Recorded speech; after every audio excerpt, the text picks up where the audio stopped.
Today I'm going over Call of Duty ranked advice that nobody talks about but should, and we're going to be doing that by analyzing this platinum player's gameplay. And what a lot of people won't tell you if you're platinum or below is that blaming your teammates is entirely pointless. It is a waste of time and energy because it is absolutely possible for you to take over and win any game, especially in ranks platinum or below. But you have to put the effort in to not only improve, but to decide what you need to improve on. For example, if we go back to the start of this clip, this player has an SMG and pushes up towards the hill, which wasn't a problem until you look at the minimap and realize that one of their teammates was doing the same thing. So obviously they're going to lose the good spawns while doing this, and they do. And if we go back, this player could blame their teammate for not backing up, or you could look at the bigger picture for yourself and back up to block the good spawns, even though you have a submachine gun and were planning on playing the hill closer. A lot of people might not want to block the spawns with an SMG because it doesn't make a lot of sense, but if that's what's best for the team at that point in time, you'll be able to contribute way more towards the win, even if it might not feel like you're being extremely helpful with the class that you have out. And we need to stop right here. Today's video is brought to you by Skytech Gaming PCs powered by Windows 11. Skytech Gaming and Microsoft are working together to make it easier than ever to get your dream PC. And as we go through their website here, there are plenty of options for pre-built gaming PCs. You can even go to the custom PC builder and decide what parts that you get to choose for yourself. And inside the PC builder, it also includes game performance, so you can see what frames you'll be pulling depending on first your resolution and then what game that you're going to be playing. So check out Skytech Gaming in the link down below. Thank you to Skytech and Microsoft for sponsoring this video. And use code XEN at checkout, that's XEN, for $50 off your order at skytechgaming.com. And let's get back to the video. One thing that's not brought up enough is the ability to adapt on the fly. A lot of people will stay true to their play styles the entire time. For this player, it's looking like a fast, aggressive SMG working towards the hill. But if we back up again from the P3 to P4 rotation, this is a P4 without spawns following a P3 where they lost spawns. What would be more beneficial than holding the cutoff's closet, despite frying right now at 18 and 4, might have been to pull out an AR right here and make sure that these back spawns stay in your favor. What some people don't want to tell you is that having less kills from a favorable spawn is more important for the win than getting a lot of kills from the bad spawn. Like, look right here.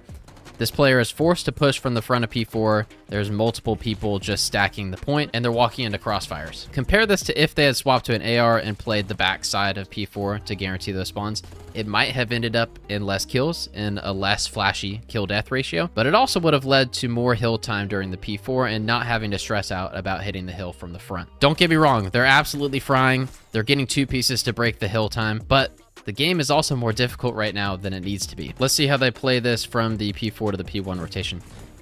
I like the idea of changing the classes. That's kind of what I was going into earlier. And maybe this is the adapting that I was talking about. Going to P1 and seeing if they can help the team out more with an AR instead of an SMG. Y'all can already tell what I'm about to say right there.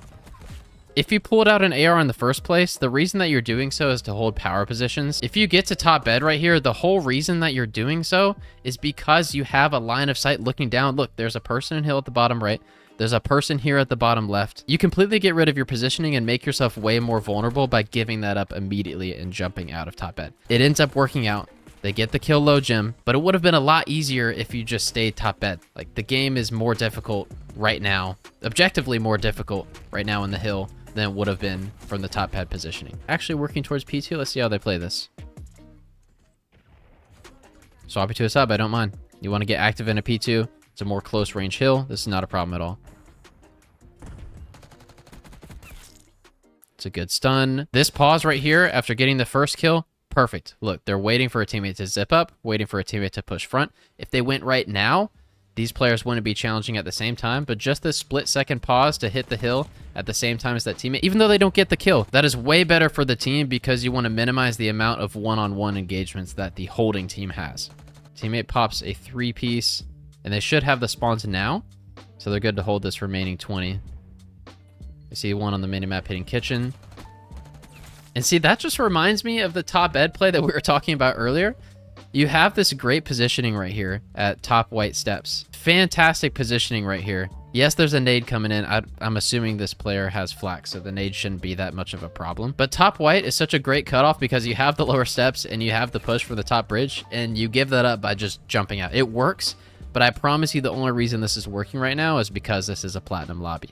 In the higher ranks, if you forfeit your better positioning, it's not going to work out in your favor. And what a lot of people don't want to say is that positioning is one of the 3 major factors of winning gunfights in Call of Duty. Obviously, aim is one of them. Movement and centering is another. and then positioning is going to be your third. And right here is another example of 2 paths that this player can take. They're going to want the spawns for this next hill P3, so going across top cat and working towards those is an option. They did just see a player jump down from top bed, so working to the left and trying to find a line of sight from the top piano steps is another option. This side prioritizes positioning for the gunfight. Hitting across top cat prioritizes positioning for the new hill spawns. But the third option of jumping off of top bridge and putting yourself in different lines of sights from different players is not necessarily the one that I would pick if I were to go back and do that again. And see, after that gunfight, they have the bad spawns for P3, and they're yet again having to hit the hill from the front, leading to a lot more engagements like I was talking about earlier, but at the cost of having bad gunfights, unfavorable gunfights where you're having to shoot people like they are right now on the opposite side of that bar head glitch. They get blessed enough to get this back P3 spawn, and I guess that is the problem with these plat lobbies, is that players aren't necessarily playing for the spawns as much as they should, and you can actually get rewarded for challenging the front of the hill like they did earlier. See, they slide in, they die. If this lobby is higher than platinum and gold, they are not going to be blessed with these good spawns after that gunfight. They're going to keep spawning in the back and having to push the front of hill over and over and over again. What I'm trying to say is they kind of got bailed out by the other team being not as good, and the higher that you rank up, the more that you're going to get punished for not playing the spawns or just banging out the front of the hill towards unfavorable gunfights over and over and over again. Let's see how they play from this P3 to P4 rotation. Yet again, not having the back spawns for P4. Their gunny is good enough to where it's getting them 2 kills, and it looks like they actually get the back spawns. One of their teammates took a route or something like that. Nice, that's 4 down. Assuming that teammates stay in the back, they should continue to spawn in the back. Good. They definitely got lucky with that one.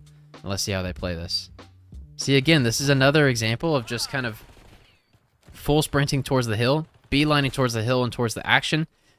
This might seem enticing, especially in the lower ranks. If we go back here to this P4 spawn, if you really want to get kills and feel like you're in the action, you can do that while still blocking the spawns. There are these couches back here that you can head glitch behind. You could go way back patio if you wanted to, or you can even stay on this head glitch that they're looking at and look towards the bottom bed. All 3 of these are examples of having lines of sight towards the hill that can help the teammates out and help you get more kills, but they don't forfeit the back spawn positioning and they don't cause you to spawn out like this player just did. I guarantee this gameplay is going to end in lots of high kills, a flashy kill death ratio, but I promise you the game would be easier to win and the scoreline would not be as close. Nice, by the way, if the spawns were more prioritized and focused on here. The green opponents is throwing me off, but that I won't judge. Gets the kill off the hill.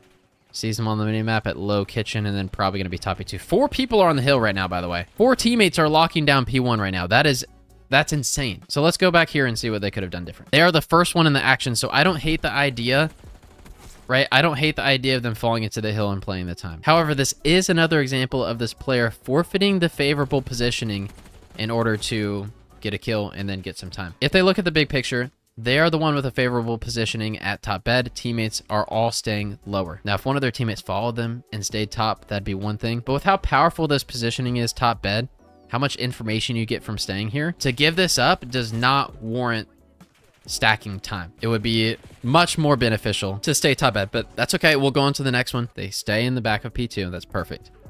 Teammates have rotated. Getting kills on new, which is fine.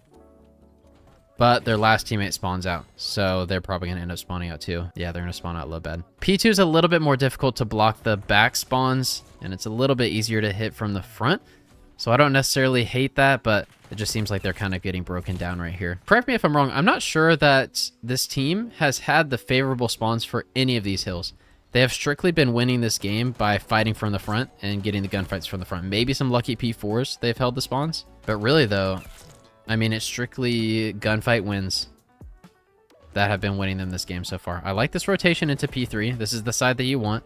That's okay that they lose the gunfight, but they'll have to do a good rotation from these back spawns here at P2. And it's, yeah, here we are hitting front again, which, like I said, is fine. But the better teams that you play against, the more that you'll get punished for not taking routes or prioritizing the back spawns. They still find a way to get them. But look, even then, once they get the P3 spawns, all 4 of them are on hill again. One of these 4 players needs to look at the minimap and realize that there are, in fact, more important things in hardpoint than 4 stacking the hardpoint itself. Oh my god, this is insane. That is crazy, by the way. Here's one thing we need to go over as well. As a submachine gun player, you want to push out lanes and you want to hold cutoffs and help your teammates at the front of the hill. However, if you don't first look at the minimap before doing that, you made the game harder. And here's why. If they get these kills, nobody is blocking the backside of the hill. So these kills here, although they're flashy and they'll end up with a higher KD, these kills are not beneficial to your team at all. In fact, they're going to hurt y'all in the long run. It doesn't matter anyways because they get blessed with the back spawns, but this is another example yet again where I promise you, the higher rank that you get and the better opponents that you play, you will get punished for doing something like that. I swear. The spawns, especially on these money hills, should be of the utmost importance. And if you want to push out and hold those cutoffs like we were talking about earlier, like you're doing now, you want to make sure that your opponents are blocking the back grass. This one might be close enough to have that be okay. Yeah, teammate backs up to grass. So actually, pushing towards the front right there was perfectly fine. And this is good rotation. I'm sorry for roasting you. Good play on the P4 rotation, and teammate is actually adapting to hold the back spawns. This is perfect. This is everything that we've needed to see on a P4. I can't tell if that arrow is glitched by looking the wrong way, but that's how important blocking the spawns are. You can literally be facing the other direction, not helping your team out at all, but you're helping your team out. Trust me. Because look, even if they end up dying in the hill, which they don't, they would have spawned in the back and been able to help the team. See, look right here, but they still got the back spawns. Look how close you spawned at the hill right there. It's perfect. And now that you're holding the back, okay, well, they're not entirely. Still, you can push out the front. The 4 stacking on the hill is crazy to me, by the way, but it ends up working out. And there we have it. It's looking like a 250 to 229 victory with a 51 and 26 kill death ratio. Flashy, don't get me wrong. Good stuff. Great work. However, this easily could have been a 250 to 100 victory with admittedly less eliminations, but it would have been a lot easier and wouldn't have felt like you're pushing the hill from the front every single time. So of course, thank you Orbital for sending in this gameplay. If you want me to react to your VOD, check the description down below for my Discord and look for the VOD review submissions chat. I need it in the form of a YouTube link, of course, but like and subscribe if you enjoyed this video, and I'll catch you next time at lunchtime.